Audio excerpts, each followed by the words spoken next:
Hello and welcome to the podcast. I'm very lucky today to be joined by Elaine Penhaul, who really needs no introduction. If you've been anywhere on social media recently, you would have seen Elaine's face all over the shop. She has just launched her brand new book, How to Sell Your House, which went straight in as a #1 bestseller on Amazon. So, Elaine, let's kick off. Why should estate agents think about using home staging to sell their properties?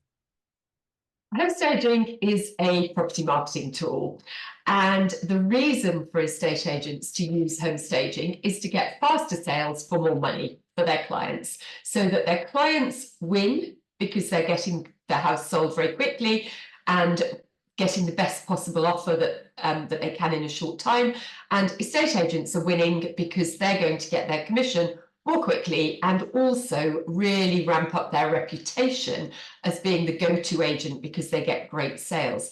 And of course, in the win-win-win situation, the buyer is also winning because they're looking at beautiful houses and really falling in love with things rather than having to think, could we buy this or is it going to be difficult? So yeah.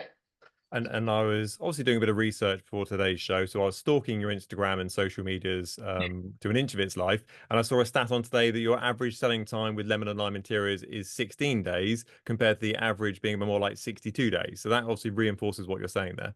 Yes, so we pulled off stats from 2023 when, as you know, Chris, the market was a little bit slow again post coming out of the whole COVID market. And the average stat for Rightmove for selling or for getting the first offer agreed was something like 65 days.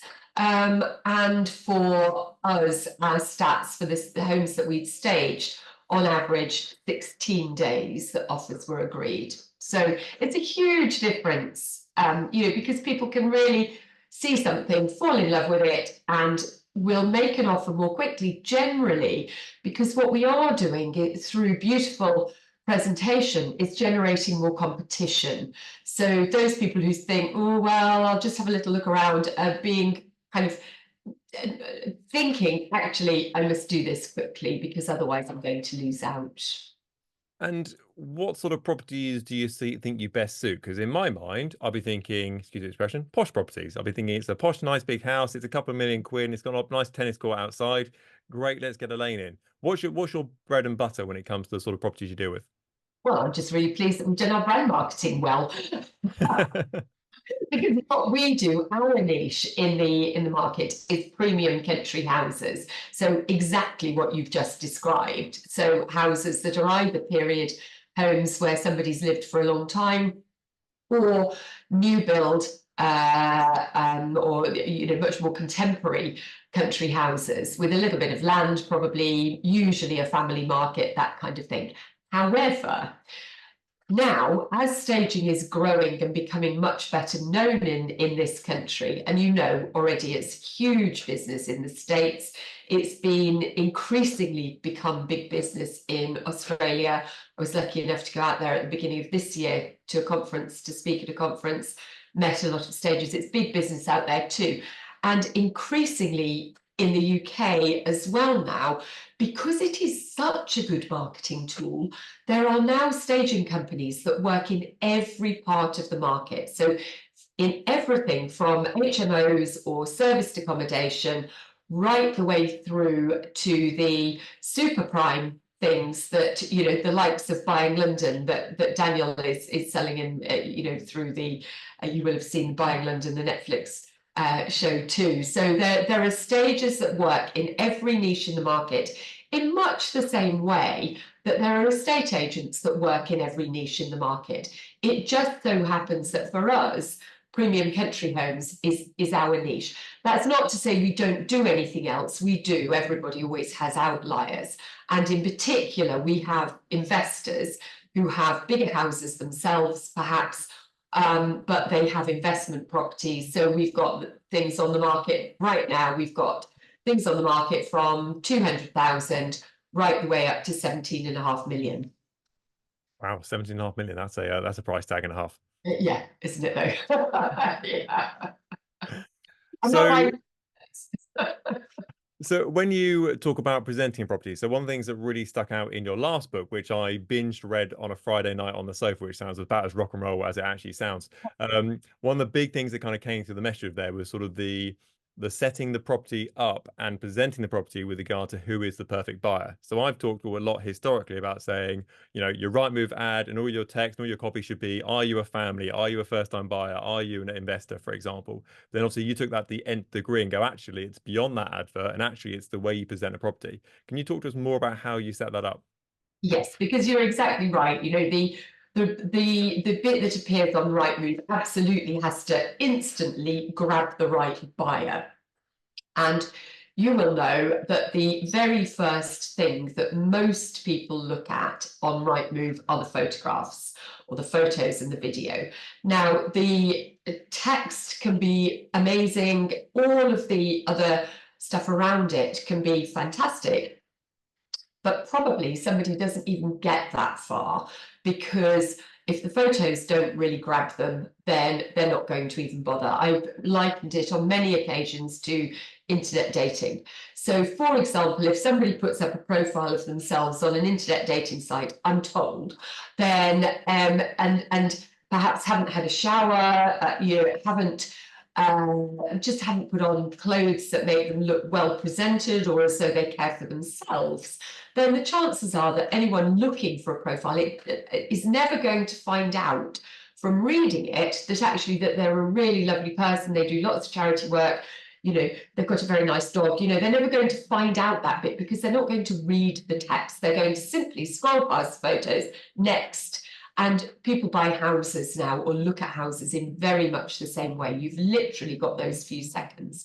So where you're talking about framing the text for the right buyer, we're looking at creating the imagery for the right buyer in the first instance. And then once that buyer walks through the door on their first viewing, immediately they're going to fall in love with the property. So we will always speak to the estate agent, to the seller to some extent, and then from our own experience, which is very extensive now. We're just coming into our 10th year of business, and I was doing the same thing under my investment property for a few years before I set up Lemon and Lime independently. And we have got a lot of experience of looking at a particular property in an area and saying, okay, so who's the likely buyer? And then we know, because we pretty much know what our clients eat for breakfast. We've done such detailed profiling of our different client avatars that we know exactly, and that's both the seller and the buyer, we know exactly who we're creating an interior for and what else they're looking at. Where are they buying their furniture? What magazines are they looking at? What social media are they looking at? So that by the time we come to create that interior, actually, we know exactly what to put in to get them coming through the door. Yeah, amazing. I always wince slightly when you see really nice properties online, but then they're vacant. And it's kind of like, this is just a heartless, generic, white carpeted room. It could be a bedroom, it could be a bathroom, it could be whatever it may be. No one knows. Yeah, and it could be 2.5 million or it could be 200,000. That particularly for bedrooms, you absolutely have no definition of size where there's no furniture.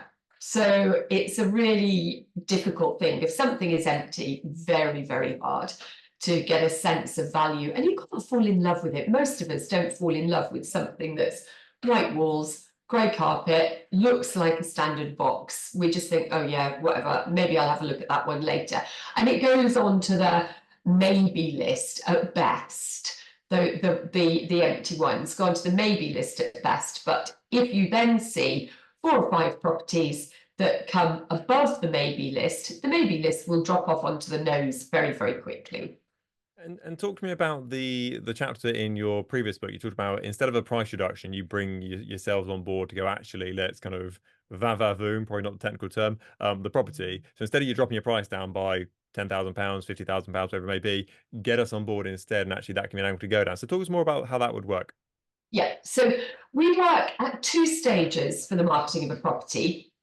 In an ideal world, we know that we can create the best results by by staging the property or getting the property staged before it goes onto the market at all, because then it looks fantastic, and in that golden window, you know, that first couple of weeks, you're getting as many people to come through the door as you possibly can. And now the business is more established. We work primarily at the pre-launch bit.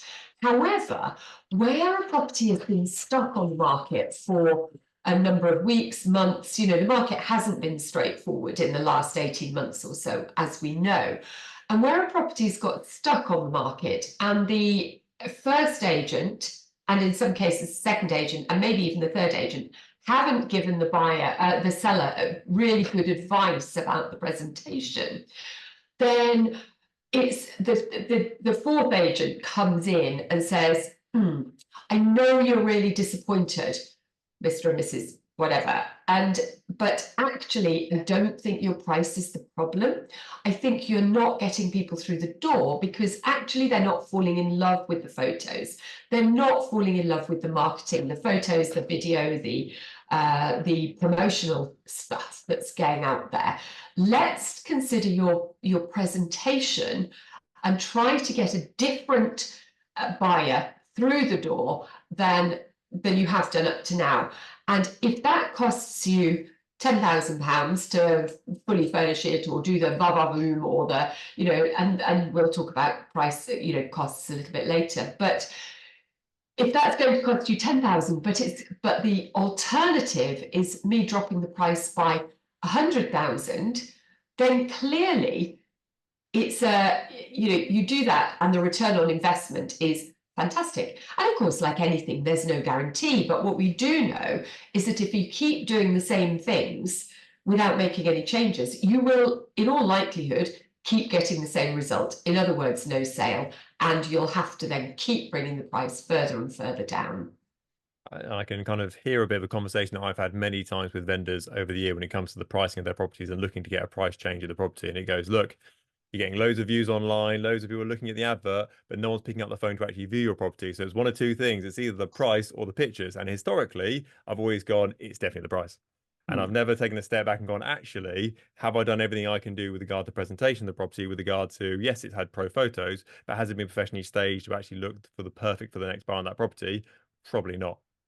Yeah, and I think that's a very common, I hesitate to say mistake. I think because it's such a, relatively speaking, it's a new thing for us to consider in the UK market. You know, we have very much been over many years, we have assumed that people buy bricks and mortar, and you know, you can hear it, you know, your seller goes, yeah, but they're buying the bricks and mortar, they're not buying our stuff. It doesn't matter if it's cluttered, people will be able to see past that. And I think it's only in the last 20 years, since Rightmove came into existence in 2000, for example, and then massively, dramatically increasing post-COVID, because of course, during the time where people physically couldn't go and do viewings, then actually the presentation became even more critical, and the promotion, you know, what they can see online became even more critical.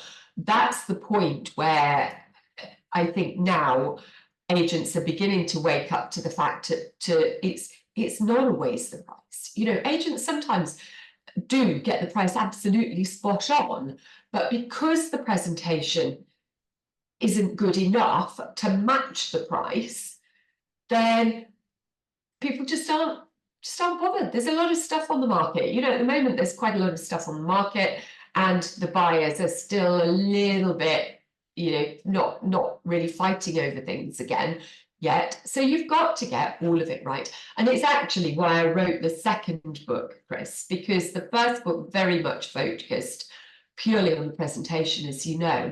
And as my network's grown since the publication of the first book in 2020, and the market's changed, I wanted to write something that says to sellers, you know, allow your estate agent to get the price right first.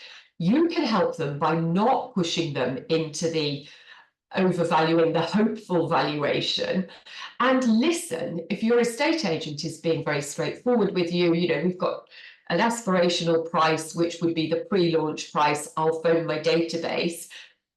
And you've then got the kind of the realistic thing, maybe we launch at that, or maybe we go for the offers over price and do a strategy that includes an open house as well, so that we generate enough interest to get competition, which hopefully then pushes it up a little bit. And just explaining that in those terms, I think, to sellers, a lot of agents don't. We know that the overvaluation coupled with a very low fee model is still prevalent. With the, and I described it on Rightmove, on LinkedIn earlier this week, you perhaps saw, as the stick it on Rightmove and pray brigade,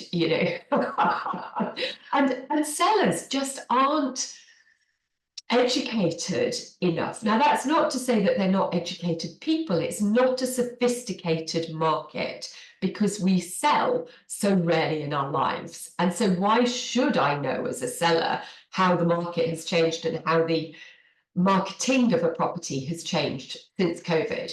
Why should I know what a portal is, what a property portal is? I haven't sold since before Rightmove came into existence. And estate agents forget all of that with the best will in the world. Even the good ones sometimes forget all of that because it's their everyday narrative.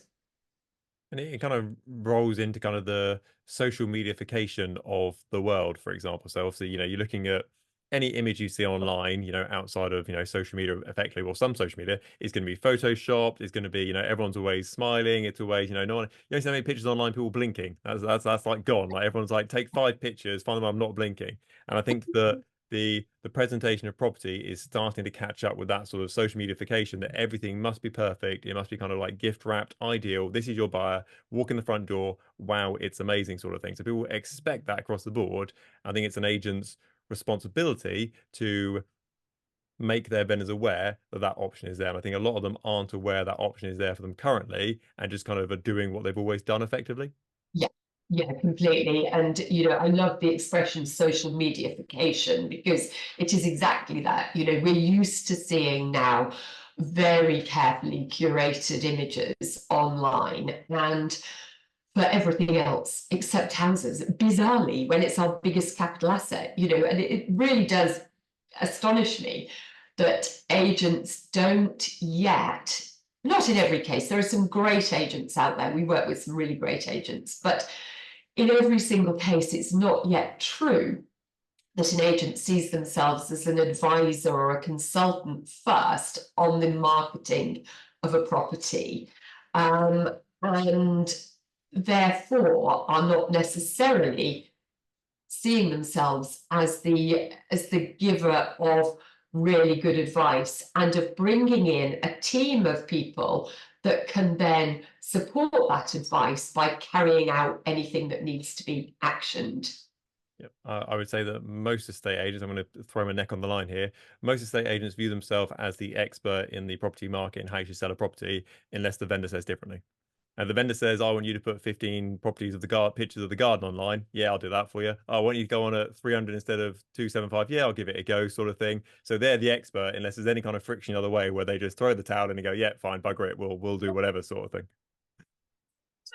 Right, because then, when a buyer comes along to that kind of agent and says, well, I know it's on at 300, but actually I only want to pay you 250, then the agent will say, without any hesitation, okay, I'll pass your offer on. Instead of standing firm and saying, I will pass your offer on, however, it is likely to be rejected, give me a better offer, and then I've got much more chance of getting you of being able to talk to the buyer, talk to the seller on your behalf. Yeah. So you have to use your imagination a lot here. Imagine I'm an idiot. Imagine I'm an idiot and I come to you and I say, Elaine, I've read your book, I've seen you on podcasts and whatever it may be, and I'm interested in home staging some of the properties I bring on the market. Talk me through, how does the journey begin? Does the vendor pay? Does the agent pay? What ballpark are they even paying? Like, talk me through the timescale and from day one, what happens? Okay, so what happens if you come to me and say, I'm really interested in you helping with some of my properties? The first thing that I will say to you is, okay, just ping me over some examples of where think you need help. I will then have a look it's a royal eye, as my team will tell you. I have a great team now as well. I've got a team of 15 people who do a lot of the doing. And we will then have a look at the properties that you've sent over and either send back some ballpark figures for each property. In all likelihood, if you're coming to us new and we haven't yet worked with you, we will pick up the phone to you and say, okay, Chris, let's have a look through the things that you've sent over. These would be ballpark. This is the conversation we would be having with your seller, so that you've got a really clear idea of how we would work directly with your seller. And then you've got something to take back to your seller. You've perhaps got a quote, or you've got some thoughts about what we might do. Depends very much on the situation. You can take that back to your seller and say, look, I've spoken to our staging experts. What they have suggested is, we get rid of some of the clutter. We get, we bring in a little bit of furniture to replace the bits that your wife waltzed off with when you divorced her. And then we get the cleaners in and we do an amazing clean right the way through, real sparkle, before we get the photographer in. So you've got that, and the costs of that might be about blah, blah, blah, or whatever it is. We would give you some advice on that. And you then say to your seller, if you're interested, may I pass on your details? With a lot of the agents that we've worked with on a very regular basis, they don't even bother doing that. They simply say, look, we work with experts in getting your property ready for sale with everything that we do. Our team that do that, so Level and Line, will give you a free consultation.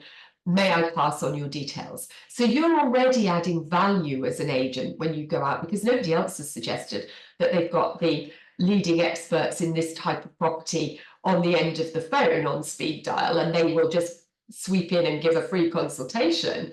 Nobody else has done that. Fabulous. So you just ask permission and pass on details. We will then give them a ring, go out and see them, do a WhatsApp walkthrough, depending on geography and diaries, and give them some advice and then quote on that.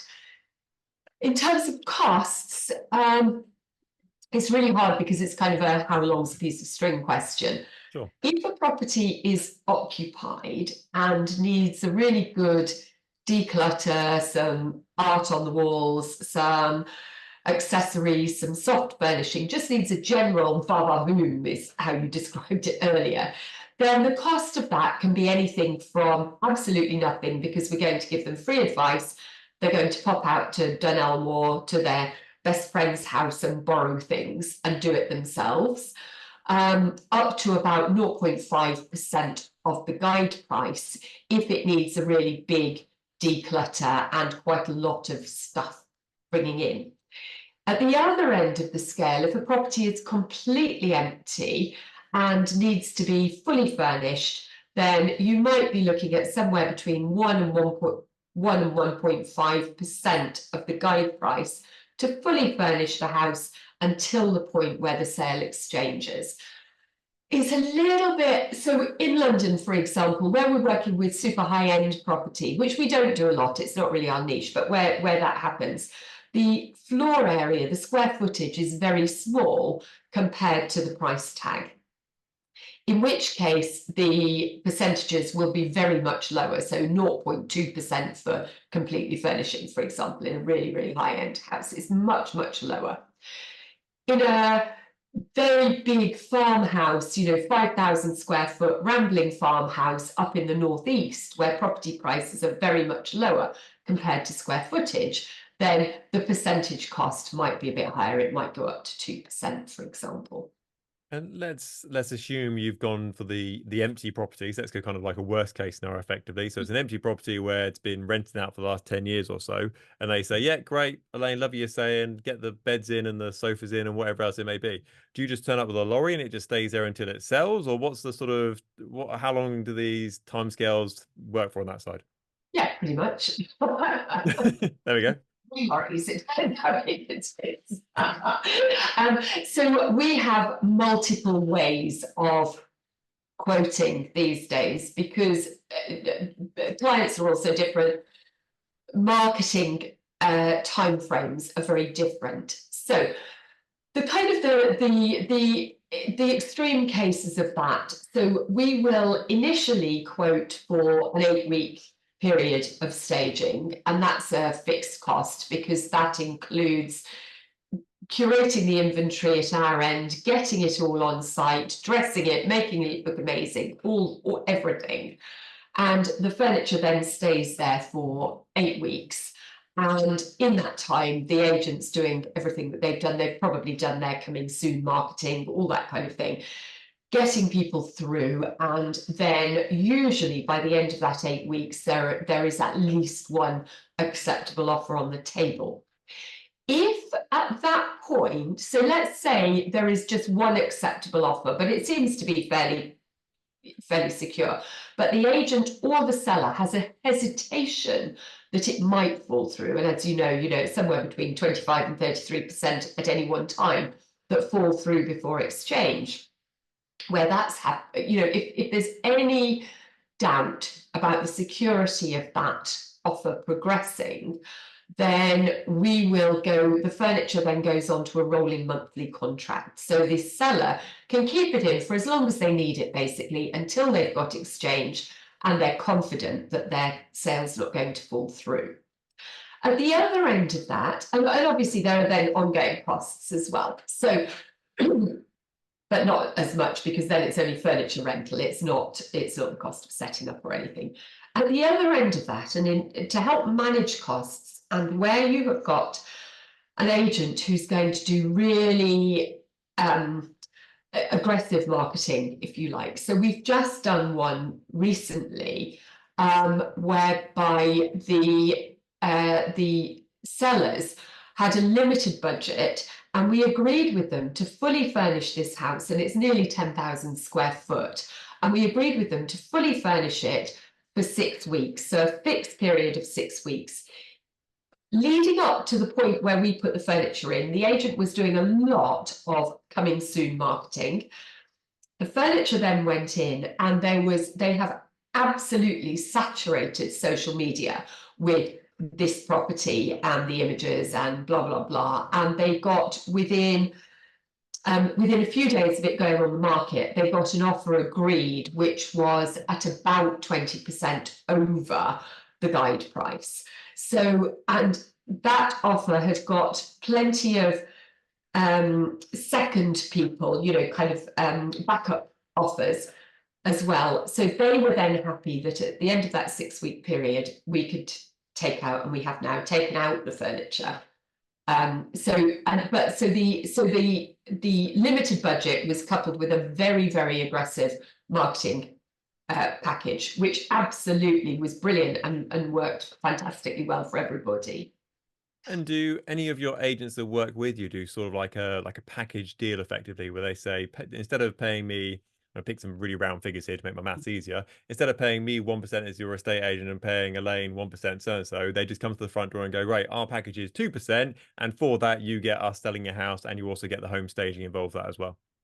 We would love to get to that point in the UK market. We haven't, we've only done it a couple of times so far with agents who really are brave enough to be doing something different. It's the way that I think it should go eventually. And because I think there's a huge advantage to everybody involved in that. It's a much simpler model one way or another, and we can simplify the model even further by saying to an agent, okay, if it looks like this, then this is the percentage. So we could absolutely do that. At the moment, we haven't got agents brave enough to work with us on that basis. So challenge out there. Yeah, well, absolutely. Well, from my point of view, and I think a lot of estate agents out there are always trying to make themselves different and make themselves stand out from the crowd. Yeah. And I think home staging is a brilliant way, and it's a growing way of standing out from the crowd. And I think that in the same way that lots of estate agents had professional photography, for example, that turned up one day, one agent in town 15 years ago, or whatever it was, started doing professional photographs, and then suddenly everyone else went, oh, bugger, we better start doing that to kind of keep up with them. I think that professional home staging is another chapter of that. I think Yeah. the agents that are on the sort of point of the spear at the moment are going, home staging is where it's at. It's all about the socialized, social mediaification of our listing sort of thing. And also when we're showing potential vendors around their properties that we're trying to sell, we are most definitely dropping into conversation. This property has been professionally staged, it's been professionally cleaned, it's been professionally X, Y, and Z to make it look as good as possible. This is how we present our properties. Wouldn't you like to have your house looking like this as well? So I Yeah, think it's really the next chapter of property presentation in the UK, without a doubt. I think you're absolutely right. Absolutely right. And we're here. We're There we go. ready. You absolutely. Elaine, thank you so much for your time today. It's been really, really good. Thank you so much. So I haven't started your second book yet, but I'm going to start it very soon because I know you've started the third book already. So I need to keep up with you, if anything else. Absolutely. And you've got to get writing again, Chris. You've got Well, I've looked at it just now before you came on because I thought I knew you'd ask. So I'm up to 12,000 words at the moment. So but for the last book, I mean, 20,000 words to 95,000 words went really past really quickly. The first 20,000 seemed like it took like a year and a half. So I'm just trying to get to that first stage first of all because I know the rest will roll quite quickly.